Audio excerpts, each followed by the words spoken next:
The air on Verun shimmered with the restless heat of its twin suns, the colony's metal spires throwing jagged shadows over the dusty streets.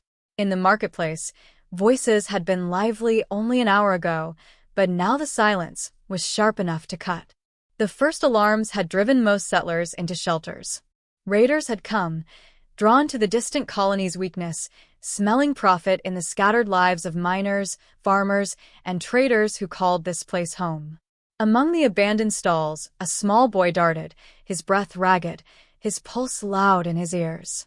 Marcus Hale, 9 years old, was far from safety, lost in the panic when the crowd scattered. He stumbled through a narrow supply alley, crates and canisters stacked high on either side, only to freeze as 3 figures blocked his escape. They were raiders, armed, leering, and amused at their unexpected prize. One, a reptilian brute with scaly ridges down his brow, hissed with glee. "A human whelp," he growled. "Worth more than the whole market." The others laughed, stepping closer, weapons glinting in the harsh sun. Marcus backed into the wall, his knees trembling. He wanted to scream, but the sound choked in his throat. Before the raiders closed in, movement stirred from the shadows. A slender insectoid figure stepped forward, his chitin dull bronze, his limbs long and angular. Behind him, more of his kind emerged, Veru laborers, marked by the simple harnesses they wore, the faint hum of their jointed wings betraying their unease. The leader, Teresh, stood with an odd stillness, antennae twitching as he took in the scene. His species were known for avoiding conflict, yet here he placed himself directly between Marcus and danger. The raiders sneered at the sight. "Step aside, bug," one barked, jabbing a weapon toward him. "This isn't your concern." Teresh's mandibles clicked softly, but his voice carried surprising steadiness. "The child will not be taken." It sounded absurd, even to Marcus. The Veru were fragile, barely stronger than the boy himself, unarmed save for their work tools. Yet one by one, more of them formed a wall, thin bodies aligned shoulder to shoulder, shielding Marcus with their frail frames. The raiders chuckled. "What's this?" "The hive protects its pet." One raised his weapon, casual in his threat. But when he stepped closer, Teresh struck, not with force, but with speed, slashing the raider's leg with a clawed hand meant for cutting vines, not flesh. It was shallow, but enough to shock. The injured raider howled, stumbling back, and the laughter died. The Veru pressed tighter around Marcus, wings vibrating with a low, defiant buzz. Their courage was absurd in the face of brutality, yet it anchored the boy, who pressed himself against Teresh's back, trembling but alive. The standoff cracked when the roar of engines filled the sky. Dropships descended, armored hulls marked with the insignia of Earth's Marines. The raiders cursed, retreating as the first shock troops hit the ground, rifles gleaming. Gunfire rattled, scattering the predators into the wasteland. Within moments, the alley was filled with armored soldiers sweeping for survivors. One Marine halted at the sight before him, an insectoid cluster shielding a boy. Marcus clung to Teresh's arm, his small hands gripping chitin, as if he would never let go. His voice broke through the silence, thin but clear. "He saved me. They all did." The soldier lowered his rifle, his visor reflecting the scene, recording every detail. Others gathered, their hardened faces softening as they realized what they were seeing. No alien species had ever risked themselves for a human child.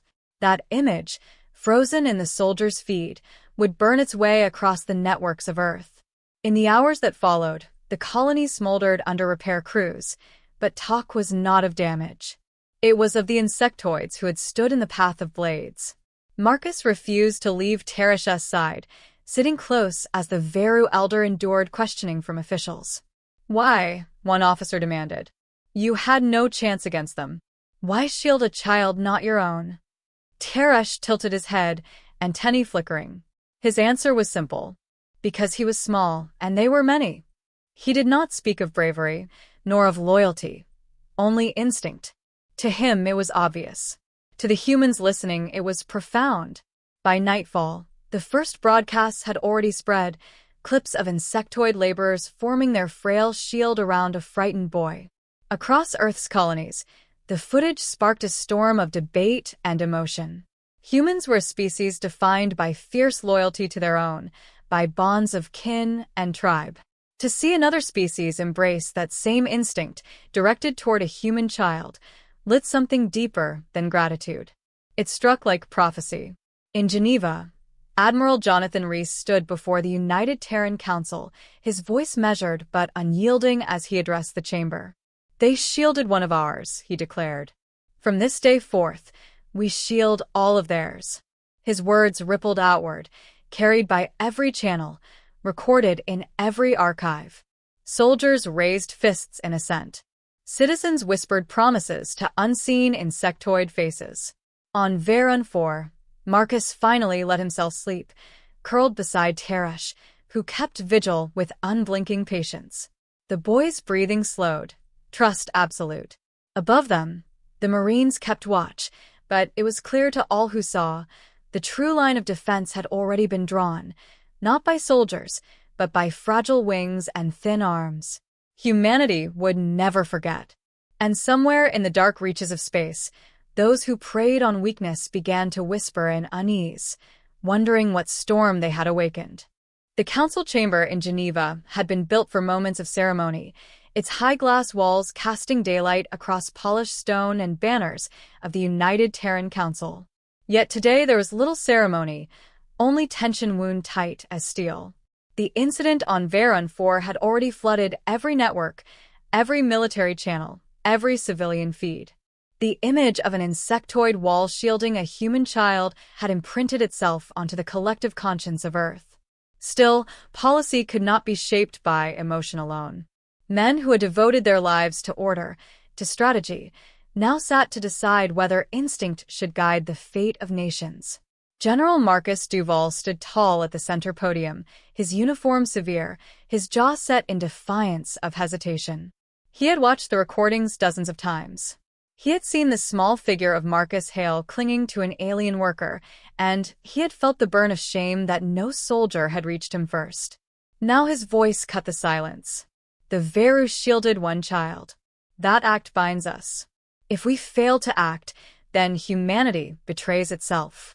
Counselors shifted uneasily, aware that his words carried not just sentiment, but the weight of a soldier's oath. Some leaned forward with sympathy, others with suspicion. A voice rose from the far bench, Counselor Harland, a man known for cold pragmatism. "We are not the galaxy's custodians," he countered.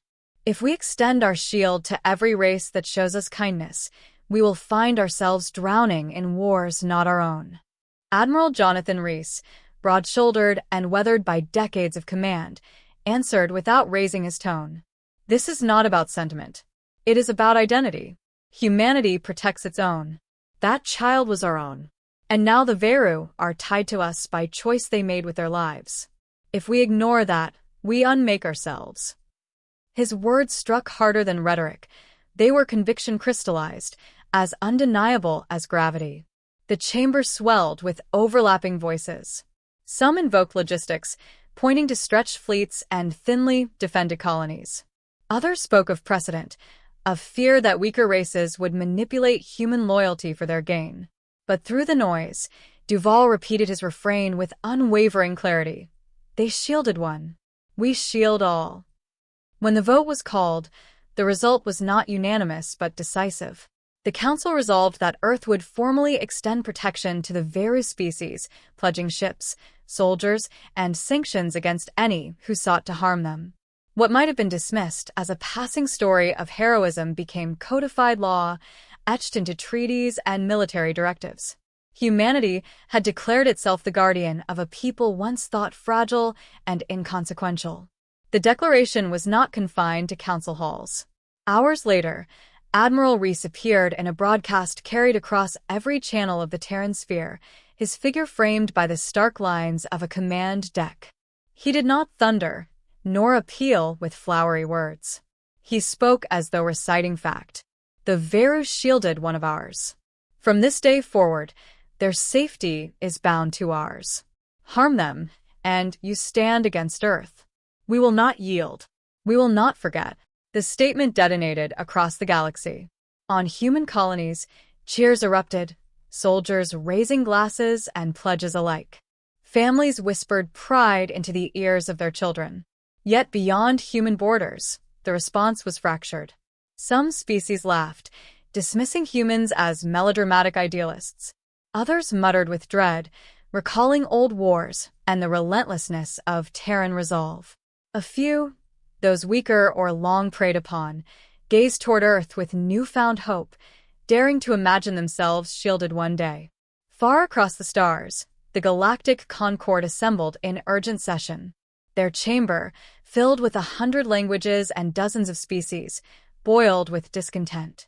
A reptilian warlord slammed his claws on the table. Humans destabilize the balance. Today, they shield insects. Tomorrow, they claim dominion over all. Others hissed agreement, while softer voices dared to suggest opportunity. A feathered envoy leaned forward, whispering, "If the humans extend such loyalty, perhaps one day it might be to us." The suggestion was drowned in argument, but it lingered in the minds of many. In the shadowed wings of the chamber, men listened, their human insignias discreet, but unmistakable. They watched as fear, resentment, and envy tore through the council, and they knew humanity's declaration had already shifted the game.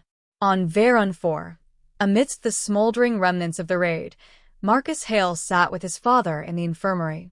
The boy clutched the clawed hand of Teresh, who remained at his side even as medics tended to his injuries.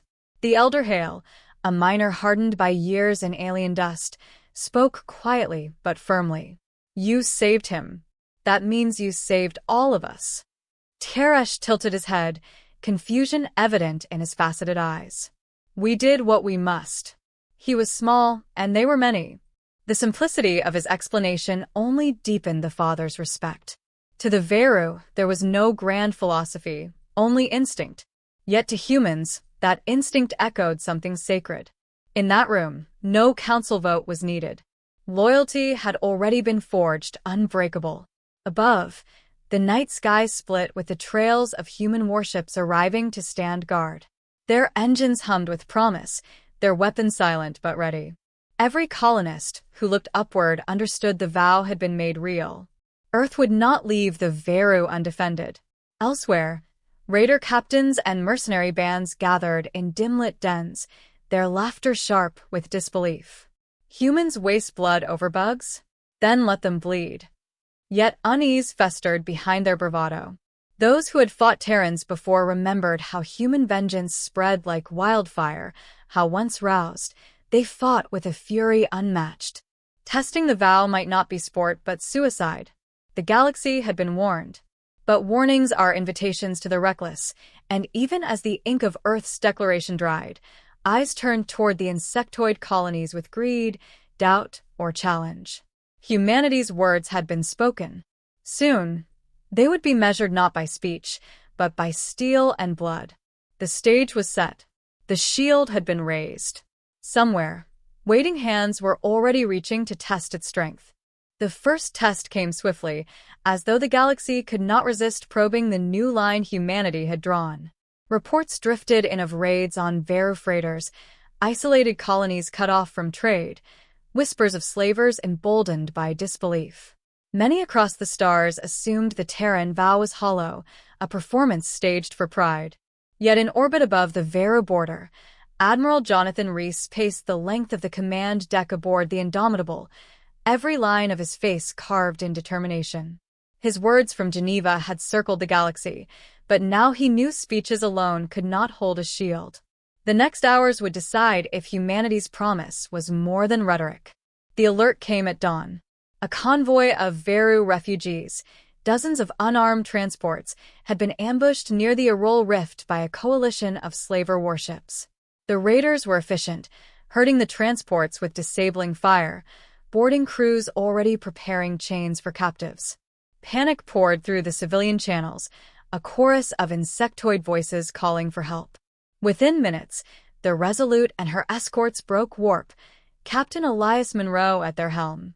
He was a man younger than most in command, scarred by years of frontier defense, his reputation earned not through charm but through merciless adherence to duty. Monroe's fleet slid into the rift like knives. The slaver flagship loomed ahead, bristling with weapons, while smaller craft circled the helpless Vera ships. The slavers did not scatter, they laughed. A transmission flared across the void, a broad-faced reptilian captain smirking into the feed. "Terrans," he sneered, "leave the bugs. They're nothing. We take them, you take your lives. Fair trade." Monroe's reply was stripped of ornament. His voice was iron. "Surrender the Veru, or be destroyed. No negotiation." The bridge crew stiffened at his tone, for they knew it was no bluff. The raiders answered with laughter, a chorus of cruel amusement, until the Resolute opened fire. Rail cannons cracked, kinetic rounds streaking through space, and the first slaver corvette split apart in silence. Then chaos erupted. The battle unfolded in savage clarity. Human destroyers surged forward, guns blazing, interceptors spilling from their bays like hornets loosed from a nest. Slaver ships reeled under the assault, their shields shredded by relentless volleys. Monroe's commands came like hammer blows, precise, unrelenting. Target drives, disable boarding craft, clear lanes for evacuation. Every order struck with the weight of a vow, every shot fired for the child who had once been shielded by fragile limbs on Veron 4. On the refugee transports, terrified Veru clustered together, watching through observation panes as human ships carved through their tormentors. Their antennae quivered in disbelief. They had expected abandonment, or, at best, a token defense. What they witnessed instead was ferocity unleashed for their sake alone. The slavers rallied, desperate to turn numbers against resolve. Boarding pods shot toward the human destroyers, grappling hooks biting into hulls. Marines met them in narrow corridors where the fight devolved into brutal, breathless combat. Sergeant Darius Cole led one such defense, his rifle bucking as he fired down a smoke-filled passage. Around him, his squad roared a chant that had risen from barracks after Geneva. For the shielded child. Each word struck like a drumbeat, a rhythm binding them to purpose. The invaders faltered beneath the human fury. Blades clashed against steel, bodies fell, but the line did not break. Cole, bloodied but unyielding, pressed forward until the last raider lay still, the floor slick with proof of humanity's promise. His men caught their breath only long enough to reload. Outside, the tide of battle shifted irrevocably. With every slaver ship destroyed, the space around the rift became a graveyard of burning metal. The flagship, stubborn in defiance, turned its guns on the refugee transports, perhaps hoping to wound humanity through the very lives it had sworn to protect. Monroe did not hesitate. "All batteries, concentrate fire. Break them." The Resolute unleashed its full arsenal, tearing through the enemy's shields, ripping open its hull. A final barrage cored the vessel, light spilling from within as it collapsed into debris. The silence afterward was heavy, filled only by the static of damaged comms. One by one, the Veru transports signaled gratitude, their voices trembling with awe. On his bridge, Monroe exhaled, his expression grim but resolute. "Evacuate survivors from the wrecks. Treat every Veru as if they were our own." Among the rescued was a young Veru hatchling, scarcely larger than Marcus Hale had once been, plucked from the hold of a slaver vessel. When Marines brought the child aboard the Resolute, its wings trembled with terror. Monroe knelt, his broad frame lowering until he met its faceted eyes. His voice softened, a rare break in his steel. "You are under our guard. No harm will reach you while we draw breath." The hatchling pressed itself against his chest, clinging in silent trust. Across the galaxy, news of the battle spread like wildfire. What had been declared in words was now proven in fire and blood. Humanity had not only stood for the Veru, it had bled for them, killed for them, triumphed for them. The shield was no illusion. It was iron and it had teeth. In hidden halls, rival powers whispered uneasily. Some cursed the humans as reckless zealots. Others feared them as zealots who could not be swayed. And among the weak, the oppressed, the hunted, hope flickered where none had lived before. If humans would fight with such fury for a single race of fragile insectoids, perhaps they might one day extend their guard further still. Yet in the war rooms of empires, darker calculations began. To test humanity's shield had been folly, yet to leave it unchallenged was to yield the galaxy's balance. The vow had been made real, and now the cost of breaking it would draw blood from more than just raiders. Plans for escalation took shape in silence, for the storm had only begun. The field around the Auroral Rift cooled with drifting wreckage, but the eyes of the galaxy burned brighter than ever. Humanity had passed its first trial, but those watching now understood that the shield raised in a single act of courage would not rest. It would either expand to reshape the stars, or fracture beneath the weight of all who would test it next. The wreckage of the Auroral Rift still drifted in silence, a field of twisted metal and darkened hulls, but the galaxy beyond had already shifted. News of the Terran victory spread like a contagion, each retelling sharpening the message. Humanity had fought not for land, not for profit, but for those who had once shielded a single child. To some, the act was noble beyond comprehension. To others, it was arrogance veiled in altruism.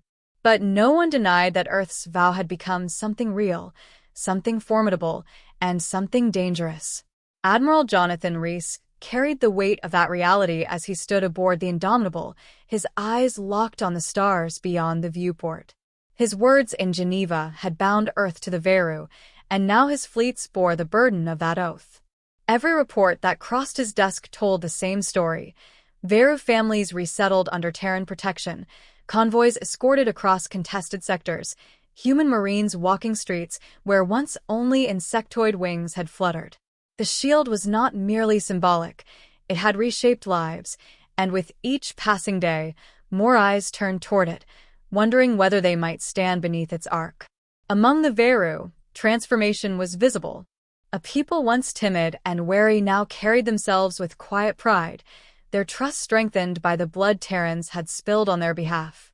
Teresh, the worker who had stood in an alley with nothing but frail limbs and instinct, found himself treated as a figure of reverence. He never claimed the title, never sought it, but wherever he walked, humans saluted and Veru whispered his name. To Marcus Hale, now older and restless with the hunger of youth, Teresh remained not a hero but a friend. The boy followed him through streets and workshops, absorbing lessons of patience, humility, and courage that did not need weapons to prove themselves. Yet the galaxy did not rest. In chambers of power far from Earth, dissent brewed. The Zathari Dominion, a vast empire of iron-willed warlords, convened their generals to debate the Terran threat. Their emissary, clad in armor black as midnight, spoke words meant for fear. The humans bind insects beneath their guard. Tomorrow they will bind others. Soon, all who breathe will kneel to their shield or be crushed by it. This is not protection. It is conquest disguised. The council roared with approval, though some within their ranks hesitated, remembering how swiftly Terran fleets had dismantled the slavers. Still, pride demanded a challenge. Plans formed to confront Earth with ultimatum and blade. On Earth itself, counselors weighed the cost of guardianship. Some warned that humanity could not shield every weak race in the galaxy, that one vow might lead to endless chains of obligation. But the memory of Marcus Hale clutching a Veru worker's arm silenced objections before they grew too sharp. To abandon the promise now would be to hollow out humanity's very soul. Rhys understood this better than most, though he confessed in private to General Duval, "Each shield we raise adds weight to our shoulders. Sooner or later, someone will try to break it, not because they hate the Veru, but because they fear what we are becoming." Duval's only reply was grim certainty. "Then we will show them why the shield does not break." The moment arrived when the Dominion emissaries crossed into Terran space, their words cold and absolute. "Withdraw your fleets from Veru territory. End your guardianship. If not, war will follow." Their arrogance filled the chamber, a belief that humanity would hesitate before the threat of empire. Admiral Rhys answered without flourish. His voice was quiet, but it cut like steel. Then you will face Earth. Every ship, every soldier, every man. Because one day, a handful of Veru shielded one human child. And we never forget. The emissaries departed in silence, but war drums already beat in their wake. Fleets massed on the edge of Veru space, while Terran forces assembled in return, lines of warships gleaming in formation. The galaxy held its breath, waiting for the collision. Yet in that tense standoff, something remarkable occurred. Other species, long silent, began sending messages not of condemnation but of request. A fragile aquatic race asked if humans would extend their shield next. A mammalian people, weary of centuries of raids, begged for Terran convoys to protect their children. Even among the Dominion subjects, whispers spread of hope that one day the shield might cast its shadow over them too. For the Veru themselves, the weight of this moment was overwhelming. Teresh stood in the great hall of his colony, surrounded by both his kin and human officers. His mandibles clicked softly as he addressed them. We were once small. We did not fight. But when the raiders came, instinct told us to shield a child. That act has grown into something larger than us, larger than you. It binds us all. His words were simple, but to Marcus, who listened at his side, they carried the gravity of prophecy. Marcus had grown since that first day, his frame stretching into adolescence, his eyes burning with purpose. Watching fleets rise into formation, he felt the weight of history pressing upon him. He knew his life had been spared not by guns or soldiers, but by fragile limbs that refused to move aside. And he swore quietly, to himself and to Teresh, that he would carry that lesson into whatever battles awaited. When the Dominion fleets finally shifted, they found not only human warships waiting, but Veru vessels sailing beside them, their once weak silhouettes now armored and proud under Terran guidance. The sight alone sent ripples through the galaxy. Humanity had not enslaved the Veru, it had raised them to stand tall. The message was clear. The shield was not a cage, but a bond, and those who accepted it would stand shoulder to shoulder with Earth. The standoff did not ignite into war that day. Perhaps it would tomorrow, or the day after, or in a year when pride again demanded blood. But for now, the galaxy had seen the shape of something new, a bond forged not by conquest, but by the simplest act of courage. In the quiet after, Marcus sat beside Teresh, gazing out at the fleets arrayed against the stars. Because you shielded me, he said softly, our people became more than we were. Teresh made no reply, his antennae dipping in silent acknowledgement. The stars stretched endless before them, heavy with promise and peril alike. Humanity's shield had been raised, and the galaxy would never again look the same.